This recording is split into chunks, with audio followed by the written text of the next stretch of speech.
In this quiet Idaho town, the peace was shattered before the sun had even risen. Mysterious clues, a misplaced phone, untouched laundry, and a puzzling blood pattern hinted at more than just a tragic accident. Amid whispered accounts, a shadowy figure known as the stalker emerged, casting doubt over what truly happened.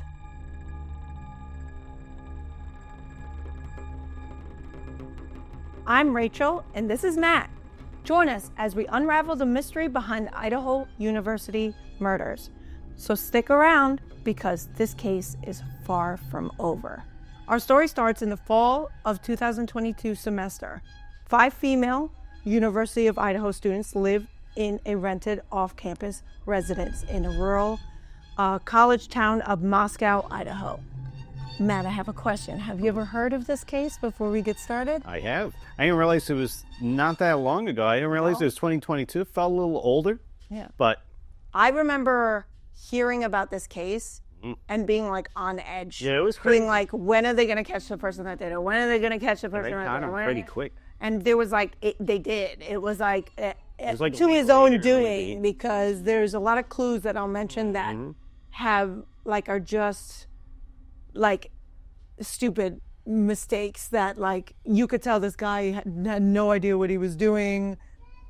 He obviously did it on purpose, like stuff like that. So He was like murder by numbers. He was trying to think that he was like, because he was in the major too. He was in like that kind of criminal psychology he was in. Where it's like, He was in. So this picture is one of the last pictures they have together.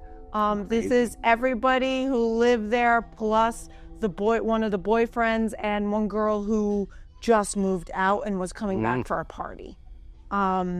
So, all right. Our story unfolds in the early morning of November 13, 2022. Four University of Idaho college students were stabbed to death in their shared rental home and campus. 2 female victims, Madison Mogan and Zena Knoble, lived in the house.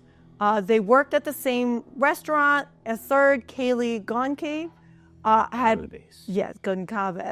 had recently moved out of the home but returned to attend a nearby party.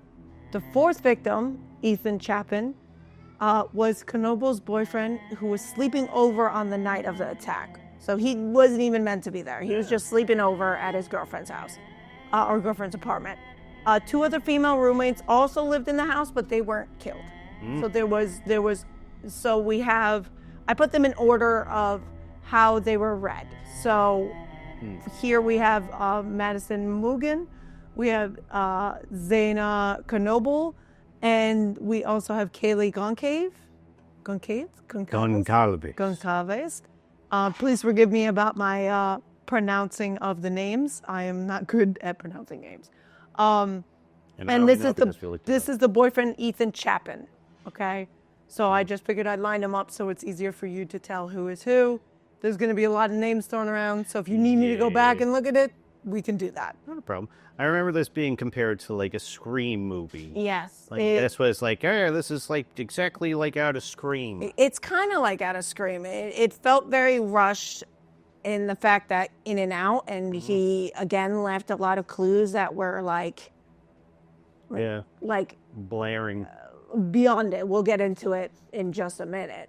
So again, we have here their ages. Ethan Chapin was 20, Madison Mogan was 21, Zena Knoble was 20, and Kaylee Goncalves. Sorry, Matt is going to be my helper here. Was 21. All right, so here is the timeline of everything that happened that we know of right now. November 12th, 2022, starting around 9 p.m., Knoble and Chapin are seen at a party at Chapin's fraternity, Sigma Chi, a short walk from the Kings Road apartment where they were, where they both lived, according to investigators. That night, Goncalves uploaded pictures to her Instagram account, and the caption was, "One lucky girl to be surrounded by these people every day." So that's that famous picture that we have of all of them all together. Nice that picture. was actually what was said that day. And that made me feel even worse when I was... because it makes it feel like it's us. Because you have, I'm sure a lot of people with friends have pictures like this where you can relate, where it's your group of friends, you're surrounded by people that love you and everything, and the next thing you know, like, they have this horrible thing that they never would have expected happening to them in the middle of the night. And it was researching this case was very heavy. Yeah. Because it was like, it could be anybody. Like you said, it could have been us, it could have been our friend group, it could have been your younger siblings' friend group. I couldn't imagine. So after that picture, at about 10 p.m., Goncalves and Mogan go to a sports bar in Moscow. It's called the Corner Club. Okay? All right. November 13th, we're still here. At around 1:30 a.m., Goncalves and Mogan were seen ordering from a nearby food truck. And it was on live stream. So they have a video of them ordering from a food truck. So you can actually look that up. After you watch this video, you can see them come in. They're laughing together. They're talking together, just like normal people would do. We've done those midnight runs where like, yes, food. Yes, food. After a nice party. Yeah, that's exactly what you want to get. You want to get them greasy, fried food. It's just what you would do when you were their age, like 20, 21. You'd be out partying, drinking, eating. Having a good time. Yes, and then they said investigators say that Chernobyl and Chapin returned to their 3-level house on Kings Road at about 1:45 a.m., while Goncalves and Morgan took a car ride, arriving at 1:56 a.m. So this was actually their friend driving them home. There's been some people saying it was an Uber, it was a Lyft, it was this, it was that. It was actually their friend driving them home. Meanwhile, 2 other housemates who had gone out that night had arrived home before the others at about 1 a.m. So this is what the police say. According to surviving roommates, all 4 roommates were in the house by 2 a.m. So everybody was home by 2 a.m.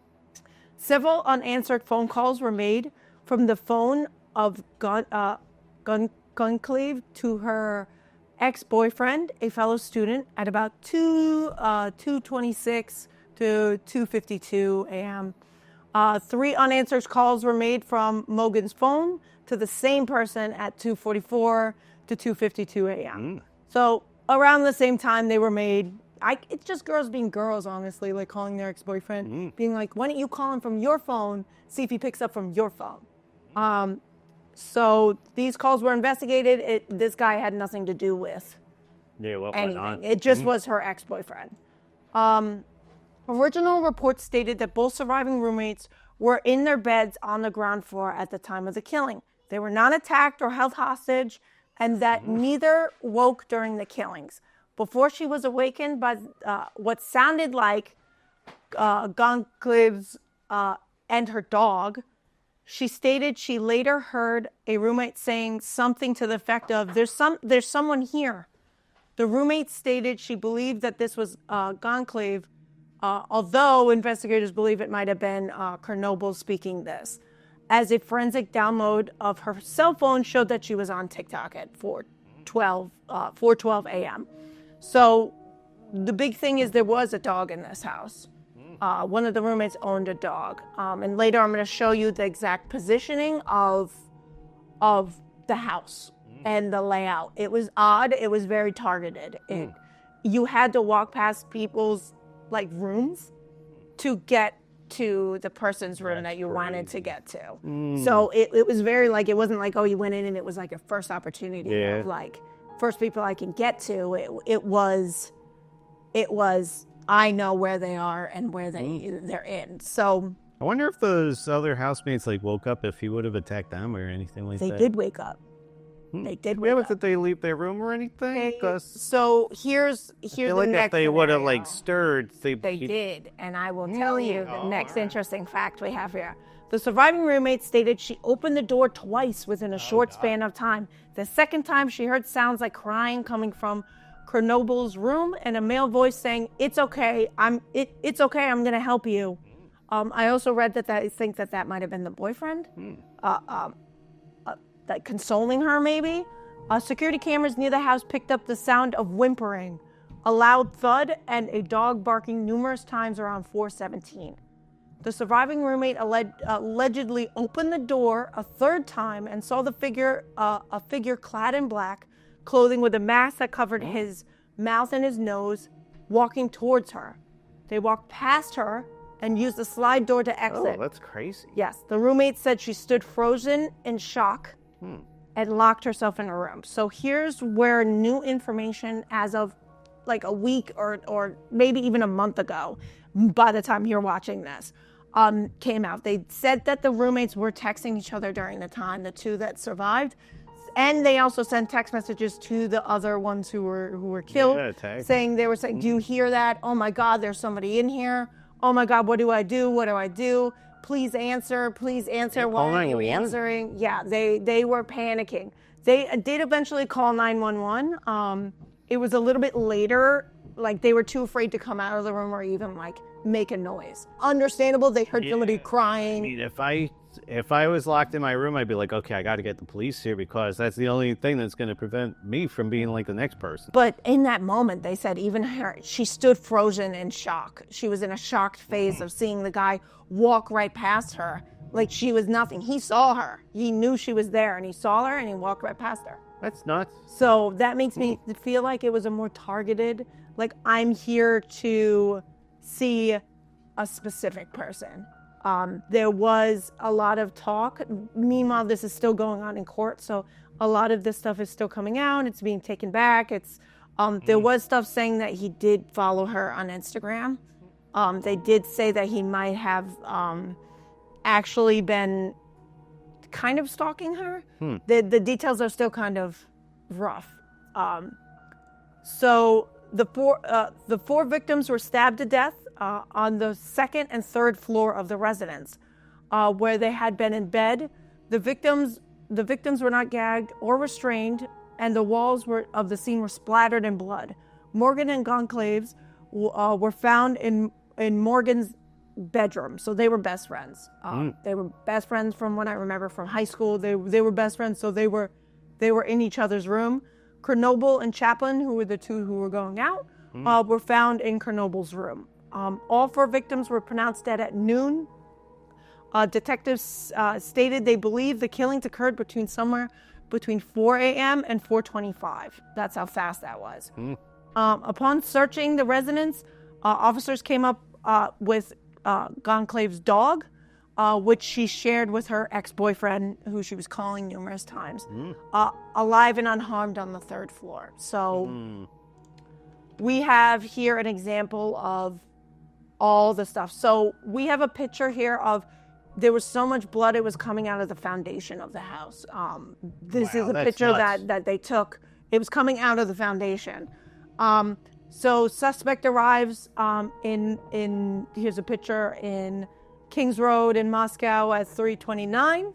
And then number 2, killer quietly breaks into the house just about 4 p.m. So we can go to wherever 2 is right here. They go through the sliding door here. He gets to Kernoble's bedroom. That is number 3. So he gets to the third bedroom. You see how much he has to pass to get to her bedroom. So he gets to her bedroom. He murders and stabs her and her boyfriend to death in their bed. He then snuck up to the third floor. So he snuck up to I'm like following this myself. So he snuck up to the third floor. So that's here. He snuck past here, up here. And he killed Kaylee with a knife. He knifed Kaylee and killed her, and then Madison to death in their bed. So that's up here. He up here. Sorry, here. Okay. The surviving housemate Dylan Masseton says the housemate, the girl, he walked by her. So that's number 7. So he had to walk back down here. And this is another room right here. He did not go in this room. He did not go, there was another person sleeping down here. He did not go down here either. She slipped out the back door again. once he was done at 4:25. So it started 3:20. Well, actually, no, it started 4 and ended 4:25. 25 minutes he was in there and killed 4 people with a knife. It's nuts. So this is just an example of the 3 layers of the house. So in the investigation, autopsies of the 4 victims were performed in Spokane, Washington.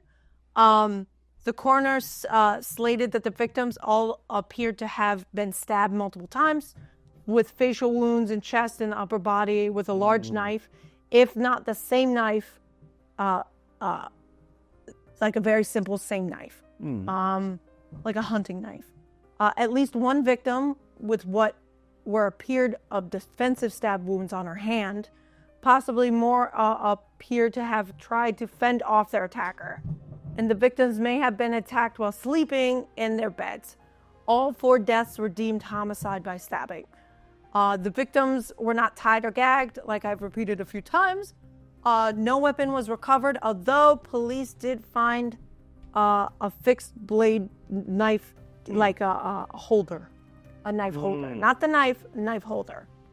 I thought that was a picture of the knife itself. That's actually the model of the knife. I don't have a picture of the knife. They didn't have a picture of the exact knife because it's still under investigation. The investigators obtained unidentified male DNA samples from the crime scene, including DNA found on the tan leather knife sheath on Morgan's bed. So that's where they found that. A surviving roommate who reportedly saw the suspect described him as a male stranger, 5'10", and not very muscular, but athletic build with bushy eyebrows. In a November 23rd press conference, the Moscow police chief said that the authorities had received a number of tips, one which indicated that Conclave allegedly had a stalker, but were unable to verify the claims or identify any such individuals by the time of this press conference. So like I said, the bottom picture there is actually a picture of an example of the model of the knife. So you can see the sheath, you can see the knife, which is interesting.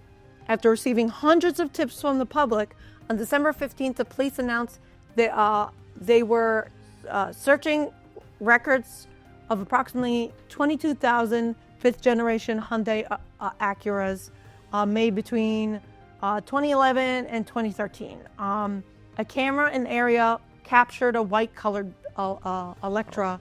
Elantra? Yeah, Elantra, yes, one of those. Around the time of the murder, which investigators noticed that it made multiple passes along the same route near the residence. Another surveillance recording obtained by investigators showed that the car passed by the victim's house 3 times, beginning at 3:29, and then at 4:04 a.m., the white car returned to the home for a 4th time, and at 4:20, the car was seen speeding away from the neighbors' cameras. So they were able to see they sped away while they were. That's crazy. Yeah. So they were just kind of like staking out the places. They were. Thank God for cameras, because honestly, this was. I remember it being like, wow, that was really quick. Like, this was very quick. Thank God, this was very quick, because I'm sure this guy wouldn't have just done it one time. Yeah, no. At all. It was almost like he wanted to know like what a it trial. was like. Like, from what I've heard, he like. I think I might mention it a little bit later. He did go around boasting about it, like trying to start conversations about it. Like, to one of his neighbors, he would be like, hey, did you hear about those murders? Isn't that horrible? You hear about those murders? In class, he'd be like, you ever heard, what about these murders that happened over here, not far away? Like, he wanted the conversation to... It's like Rex Heuermann. Yes. He was also known as a very, like, weird kid. And not just weird, like, people described him as having dead eyes. Like, you look at him and he has dead eyes. Like, even looking at him in the picture, you're like, that guy, like, so there's no sparkle in his eyes. You showed me at the beginning looked crazy. He had like that wild look in his face. That's him normally. So in school, people said that he would do things to try to get attention. He wanted friends really bad. He wanted to like. Sounds like a Dahmer. Fit in, like, yeah. It was almost like I don't know, like people just got the ick just from being around him. Try Not hard. even like talking to him. Yeah, like he just was icky. So they investigated in the neighboring Pullman, Washington, a college town adjacent from Moscow. Being an investigator, began investigating into the white car belonging to a 28-year-old PhD candidate and a teacher's assistant named Brian Christopher Kohlberger, who drove it with his father. He drove it and went to his father's home in the Pocono Mountain, Pennsylvania, for the holidays. Kohlberger's car, his white car, was for a later year than they originally described, but still the same car. Kohlberger was pulled over twice within nearly 5-mile radius by Indiana police, state police, on intersection 70 outside of Greensfield, Indiana, allegedly for following too close and tailgating the other people. So this is a picture of where the crime scene was and where his residence was. It's crazy. So they said the other claims that are coming out now is that he likes to take night drives. So this was his route into another state to go to a night drives when he needed to think he went for a drive. Shouldn't he be studying PhD? Thank you. Still? And he's a teaching assistant too. So who is he? Yeah. Kohlberger was born November 21st, a Scorpio, 1994. In 2018, he finished his associate's degree in psychology at the Northampton Community College, then went on to complete a bachelor's degree at Unanswered University in 2020. He then did further graduate studies at university, completing those in 2022. A representative of Unanswered confirmed. At the time of his arrest, Kohlberger was a PhD criminology student, a teacher's assistant at the Washington State University Pullman campus, which is only about a 15-minute drive from Moscow, Idaho. Kohlberger had just finished his first semester at WSU, the school said in a statement. One of Kohlberger's neighbors in Pullman, Washington, said the suspect spoke to him about the killings days after they occurred. This is the neighbor's direct quote.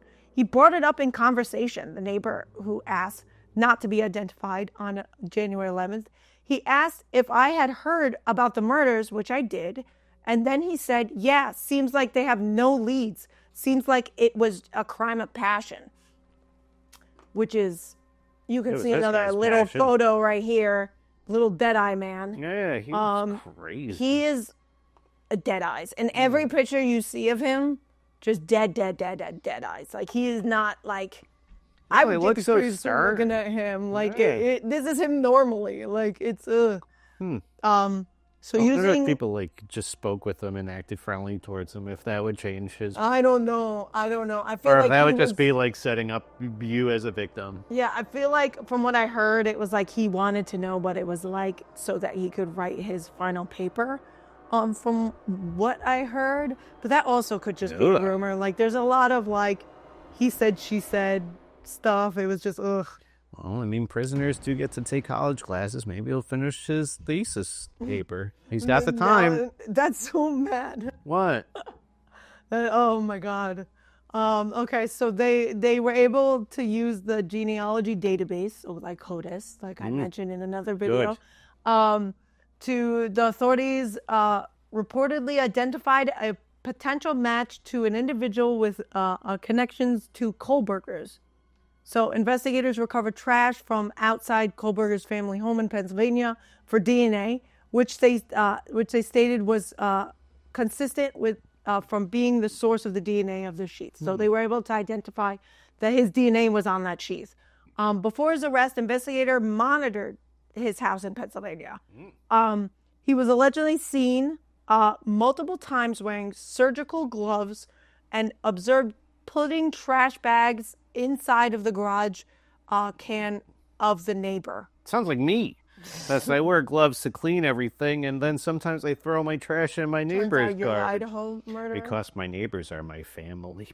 So, But yeah, imagine they're not. How that yeah, would that would be look. weird. I would never imagine throwing my garbage. No. And the only time I do this when I was like, oh, I only have like a small shopping bag worth. No, but it was like a whole trash bag. Yeah, no. Mm-mm. The items. He's probably getting rid of all of his clothes and stuff from the murder. Yeah, so the items that they found in that garbage can were sent to the Idaho State Labs for testing. Authorities also said that Kohlberger had cleaned his car inside and out, not missing a single inch of any area. That's always a really incriminating Red thing. flag, red like I've flag. seen that in other Jesus. cases where people will clean their entire apartment, and then it's like, all right, well, I there's get, still like, once blood in a DNA while here. cleaning. Like, I get it, but like when you're meticulously cleaning like your car and like detailing your own car, like I don't know. So according to authorities, a search of his home where Kohlberger was arrested revealed a knife, a pistol, and a black face mask. Oh my God! As well as ID cards inside, as well as ID cards inside of the glove box of his car. Kohlberger was taken into custody by an FBI SWAT team, the Pennsylvania State Police, on December 30th at his home of his parents in Monroe County, Pennsylvania. At the time of his arrest, authorities allegedly found Kohlberger in the kitchen dressed in a shirt and shorts while wearing examining gloves, so rubber gloves, and putting the trash into separate Ziploc bags. That's got to be crazy that the parents don't even know that their son did this stuff, though. It's weird that he's doing it in the kitchen. It's just like an everyday occurrence. You're not telling me son? You're not telling me that other stuff happened in that house. I don't know. It's a little strange. It makes me think of the whole thing with Gabby Petito. Were the parents knowledgeable or not? Well, right now we don't have any information about anything because, like I said, the case is still going on. So this is detailed information that I could get. So the legal proceedings right now. So the legal proceedings is on May 17th, 2023, at Latee County District Court announced that Kohlberger was indicted by a grand jury of 5 charges, 4 counts of the first-degree murder and 1 count of felony burglary. His attorney said that Kohlberger was standing silent on the charges. The judge entered a not guilty plea for him. Kohlberger was denied bond. On October 9th, 2024, Judge Hippler set the date of the jury selection to be July 30th, 2025, with the jury trial beginning on August 11th, 2025. Prosecutors are seeking the death penalty. Highlighted that. Kohlberger's attorney arguments include claims that forcing inmates to wait years on death row and the methods available for prisoners to be executed in Idaho both constitute cruel and unusual punishment. Wait, it's ironic, right? Okay. What's the death penalty punishment? That's a good question. I mean, I did see recently, I forgot which state it was, but North Carolina, I think it was? Yeah, it's shooting squad, right? It's a firing squad. Which, how often do you hear that? And the inmate chose it. I don't know, but this guy deserves it. I'm sorry. It's crazy. It really bothered me that he was like, that's cruel and unusual punishment for you to execute me like that. I'm like, yeah, but you stabbed to death 4 people. 4 people that weren't doing anything. They were sleeping, innocent people, just because you wanted to. So they also argued Idaho's death penalty law violated a international treaty banning the torture of prisoners. What? Yeah, I know. That's the hill he wants to die on. Literally. His trial is scheduled to begin on August 2025. So it's still on its way. Wow, that's wild. That's this year, though. It is. So it got moved. It did actually. Yeah, I thought it was already done. It was supposed to be. It was supposed to be, but his lawyers argued that where they lived is where the trial was going to happen. And they said that it wouldn't be fair to have a jury selection there because everybody is biased in that town about it. So they moved. They're doing it back in Pennsylvania. They're doing it in Pennsylvania, where his parents live, where he I feel resided. like a lot of people have heard about the case. I think no matter where you have it, it's going to be a little biased. I also wanted to state one thing. He also claimed that he was autistic, and that's why he did it. A very lame and poor excuse. I know many autistic people, and not one of them have murdered people. Yeah. That excuses none of your actions. That excuses Yeah, there's, even if you're autistic, you're still able to determine right from wrong. I mean, the parents are very upset. There's sometimes people that have, a little issue with not being able to control their emotions and whatnot briefly, but it's not where they're going around and murdering somebody. Not planning to murder someone. Yeah. Because this was obviously planned. Mm-hmm. So the parents were very upset that they moved the trial again. They they did not like the judge that A-okayed that. They think that he was too friendly with him. They think that he thought it was funny. They got the judge even said one of the victims' names wrong. Like their whole name, completely wrong name. Like he didn't care about anybody that happened. So they are still very upset about it. They are, these victims had family, and not only family, they had siblings that went to the college, the same college. Chapin, he is one of a triplet. So his they decided, because they were so close and they didn't want to be separated from each other, that they all went to the same college at the same time. And they were only like a mile away from each other, not even that far away from each other when this whole thing happened. So certain members who were, they were murdered, their families are still kind of silent, obviously, because they devastated. I couldn't imagine having a family member who was killed in that manner. Yeah. Especially since you're sending your kid, or your kid thinks they're safe being away at college and trying to do their own thing. And, lo and behold, you're in the middle of the night, you're sleeping, none the wiser of anything, somebody breaks in your house and does that. I just couldn't imagine, ever since I heard about this, and I know it's like a little thing, I couldn't imagine having to go back to that house and pick up one of their cars. You know how they had to go get their cars? The parents had to go there and pick up their belongings. I don't think I'd be able to do that. How could you be in that same place where your kid just died? Yeah, so there is a couple updates that were put forth by his defense. Okay, so take it with a grain of salt, because I don't really believe what they're saying. Just a really big excuse. They said around the property they were able to find gloves and other things with other people's DNA that wasn't his. Like blood DNA that wasn't his. What? That there's 2 separate male DNA that was on that property. I went, okay. Yeah, wouldn't it be the people in That's the what house? they're putting forward. That's what the defense they're putting forward, saying it couldn't be him because there was other DNA. It couldn't just be him. But gloves, and the guy's using gloves all the time. It just they had DNA on the sheath of the weapon. There's literally there's your smoking gun. And if the guy's taking a 15-minute drive to a random house, I mean, isn't that a little bizarre? Just a little?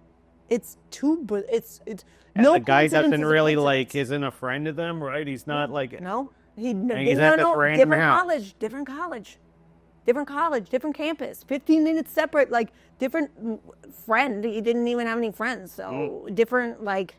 It just, his excuses bother me, like it would anybody. That just makes you even more of a monster to try to get away with it. He locked the dog in the other room across the room from the 2 girls. That's crazy that he's the dog's fine. Yeah, they put the dog in the room, whether they don't know whether the girls put the dog in the room or he put the dog in the room. But either way, the dog was in the room and unharmed. So before everybody jumps, the dog was unharmed. Thankfully. Thank God. But, You think the dog would have also... How big was the dog? I don't know. because sometimes the dogs could be. They were barking. The dog was. Yeah, the dog was at aggressively least barking. making noise. You think like more people would have came out and like checked at what the dog was barking, and then see all this guy and just like charge him. Well, they heard the roommates from the text messages. They knew that like something was going on, and they were hiding. They were in their closets. They were under their bed. They were scared, because they heard crying and I couldn't imagine what they heard from the inside. So I don't blame them for going no, but like, it's very big trope like that people get from horror movies that I would immediately come running out and seeing what happened. But when it's the risk of your life, I'm not saying I wouldn't go out, but I would be in shock. Like I'd be like, what the hell is going on? I just woke up. Like all these people are screaming for help and I just woke up. Yeah. So I don't know initially if I would do like immediately jump up and run. You know what I mean?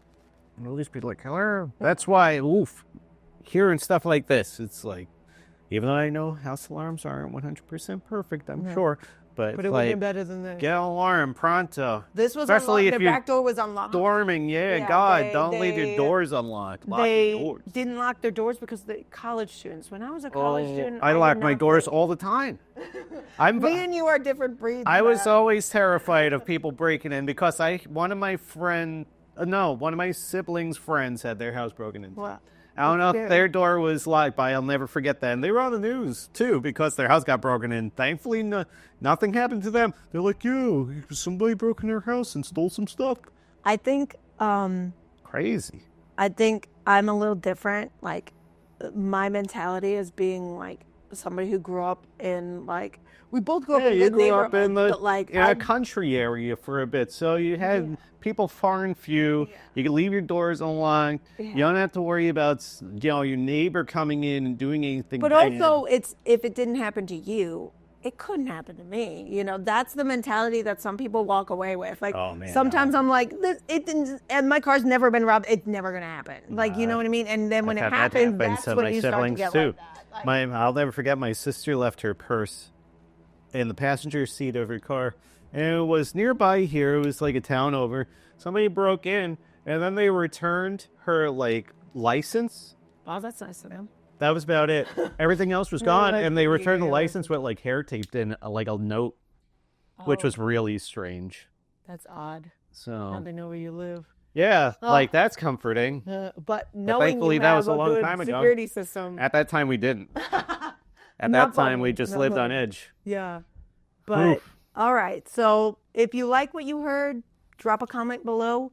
We are open to suggestions on what we cover. This case is still updating, so once we get an update on something, I will be posting it on our socials. Follow us on Instagram, follow us on Facebook, follow us on YouTube, please.